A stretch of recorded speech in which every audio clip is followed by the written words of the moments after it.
in die sand, and it was beach sand. Our people were light-footed and swift, and they had command over the ox. En hulle beeste het hulle gevryt van die beeste. En die beeste het gestaan in formation. Toe hulle dink hulle steel die beeste. Toe word hulle gevryt van die beeste. Toe staan die beeste stil.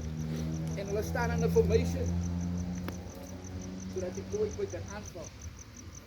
And they took back the woman and the children. And die beeste. Francisco de Almeida was the viceroy of India. Toe ek groot word, toe hoor ek van viceroy die eerste keer op 'n bottel wyn. We all know viceroy. Because that is the alcohol that is polluting the community.